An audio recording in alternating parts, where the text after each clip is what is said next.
It's early afternoon. I got home from school a little bit early today.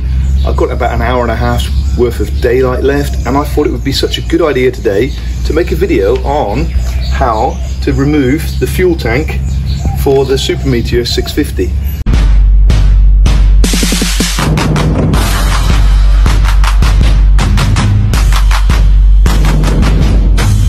It's something I've been meaning to do for quite a while.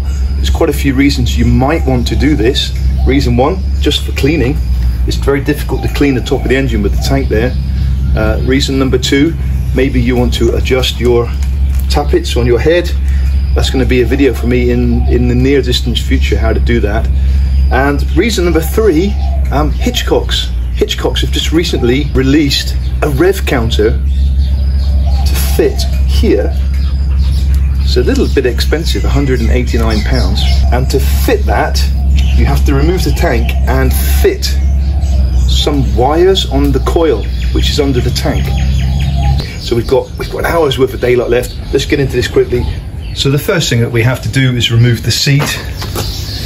We're going to remove the seat so we can lift the tank up, and to remove the seat it's quite easy to do. You just separate the rear pillion seat and the rider's seat, and you will see two 6mm hex screws in there, and you remove those. So we're just going to take our hex screw or hex drive, remove the two nuts. They're quite long actually, which is surprising, so they do take a bit of getting out. And to be honest, I'm very tempted to remove the back seat full time because I can't get my wife to ride on the back of this bike. She doesn't want to, and I quite like the bobber look without the seat, so I think I'm going to leave the seat off this time anyway. So there we go, that's the two bolts out, and the rear seat just lifts off. Another reason to get this off is to clean it. It is rainy season here in Thailand. If it's like this under my seat, what is it going to be like under this seat and under the tank? Oh my goodness. Some good cleaning to be done. And actually now you can see this now in this light. It's the only fault I have with my seat modification. It definitely works. You can't see it here, but when I cut the front, you can see lines on the seat cover. It's an easy price to pay, I think, for having more comfort from my man zone at the front. It's definitely more comfortable. People were saying my seat would deteriorate. Not at all. It definitely worked. My seat modification, definitely a lot softer. And by tomorrow morning, those lines will be gone. It's only because I've just ridden back from school and it's very hot. By tomorrow morning, the seat cover will stretch out and you won't see that again. And the next thing we want is a 10mm socket to remove.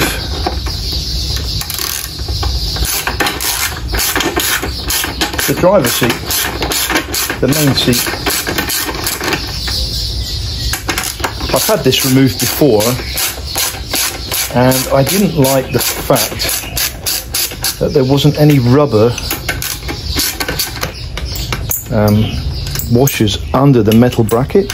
So I have put rubber washers under mine to stop the paint from scratching. You can see that I put shower head rubbers in there. They did work. They've definitely stopped my paint from scratching. So there we go, two bolts, and all we have to do is just pull the seat backwards and off she comes. Yes, it all needs a good clean, doesn't it? Right, we'll do that in a minute. Let's just give this a quick clean off. I hate to have dirty bikes, I hate it. Just mop it up. I'm not going to drag it, just going to mop it up with a microfiber cloth. So now we've got access to the tank nut and bolt, a nut on the other side and a bolt on this side, so we're going to undo those. 10mm. So I'm going to put a ring spanner on this side and a ratchet on the other side. It's a self-locking nut with a plastic collar on there, and then the bolt, I take it, we'll just pull out if we lift the tank slightly. Yes, there we have it, a nut and a bolt. So this cover has got 3 hex bolts on it, 1, 2 and 1 underneath here.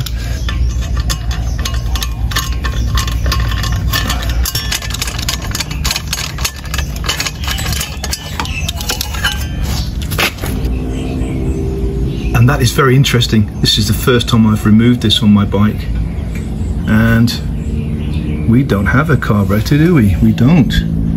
And it looks like I've had a bit of a leak, a fuel leak. Oh my goodness. I have noticed that my MPG has been going down lately. I think this is the reason why. I'm quite glad that we've decided to take this off today, actually. That is definitely 100% a fuel leak.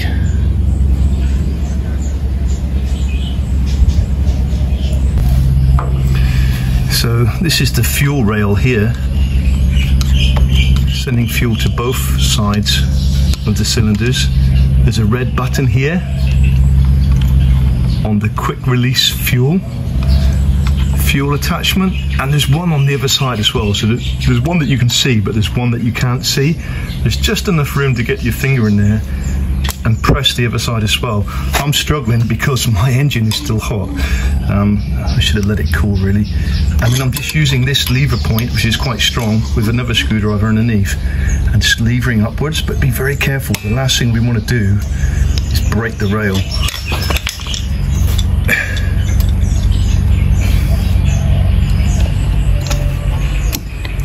There, we're off, and it shut itself down. It has shut itself down. It's actually a fantastic thing. Oh, dripping a bit. Because my other motorbike, I have to get the tap exactly right. I'm going to use my center stand helping lifting up tool to help raise the tank a little bit further now under the microfiber cloth. There, that gives me more room under the tank.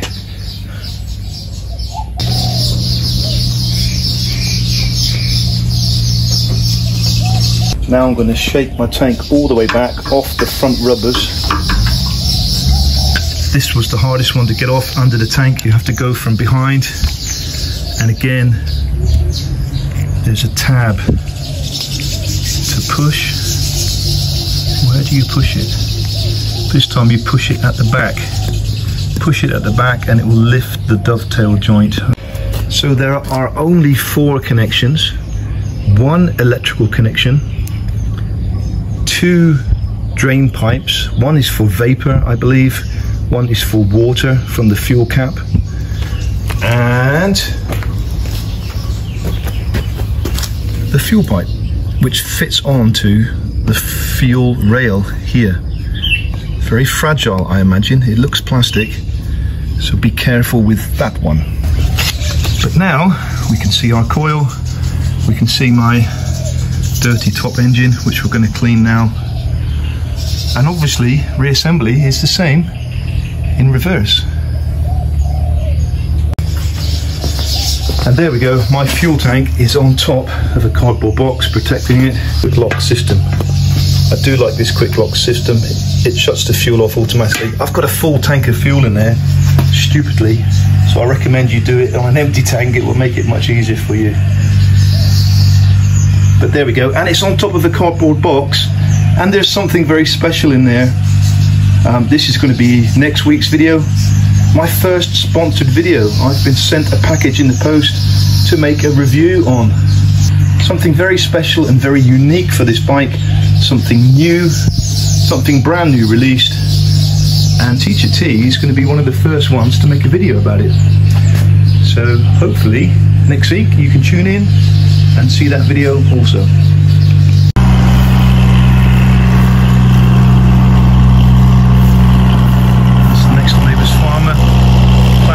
Fields ready for new rice planting season. Wow, doesn't that look different? Isn't that lending itself to be a bobber? Oh my goodness. Has anybody made a rear mudguard modification?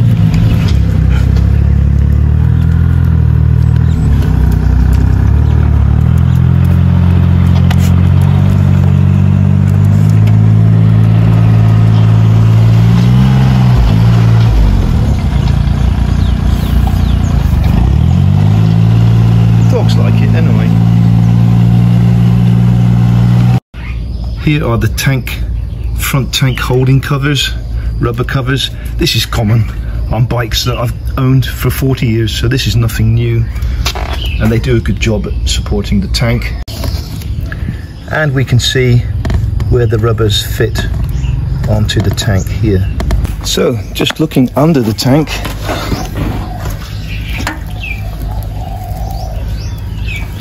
we've got our two rubber connections, we've got our fuel connection, and we have got our electrical connection here. And the two breather pipes, the two overflow pipes, go on these two positions here. So now it's reassembly time. So I've pushed the tank on to the very front of the rubbers, but I've not pushed it all the way forward. I'm just on the extreme rear position. That gives you enough room to lift up the tank and do the work underneath with your hand. So I've got the two breather pipes plugged in, I've got the electrical connection plugged in. Last connection is our fuel connection, which just fits on top of the rail here. I've lifted the tank up, it's sat on the front rubbers, so I'm not scratching anything. And all we're going to do is push this pipe under the tank and just push it on the fuel rail. But be very careful. I think it's plastic. I think it's going to become fragile in time. So just be extremely careful. There we go. I just pushed them either side. It just snapped into place. So believe it or not, that should be it. That should be it.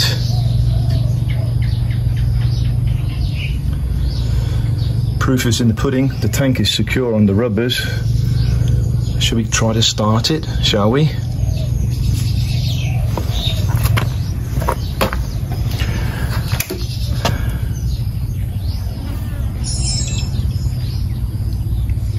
Didn't hear the fuel pump come on. Ah, there she goes. I didn't have the ignition on.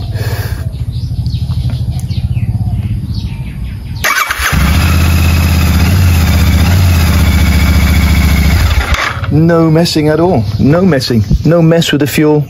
I've never had that on a bike in my life, where I don't get fuel everywhere when I take the tank off. So it's just these two parts that fell off from where I took the tank off. They fit here on the rubbers, either side. They did fall off. So just make sure those are back, because when we tighten the long bolt and nut up for the tank, that's what holds it in place. Let's pop the other one in on the other side. There we go. Now I can remove the microfiber cloths and my piece of wood and just slide the tank all the way forward, keeping it low. He says, and that's it. That is it. We're on. We're done.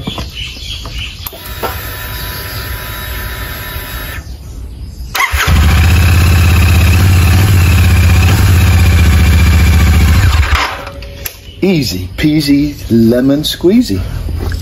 It's just a case of putting our bolt and nylon threaded capped nut back on.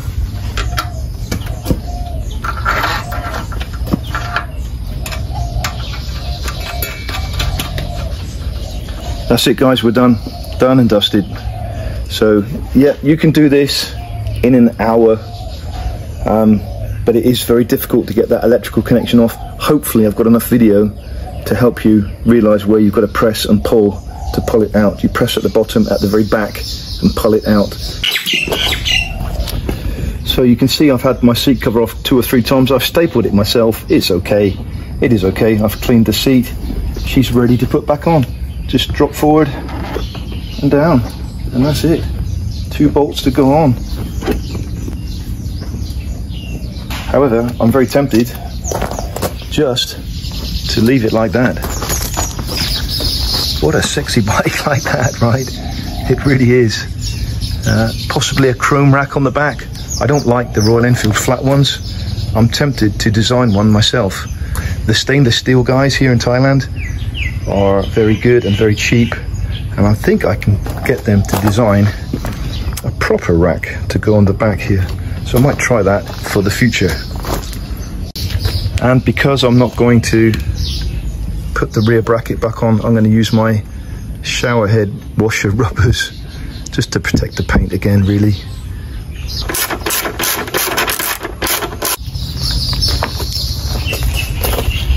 There we go, job done. And if you ever wondered where the water escapes to when it rains down here,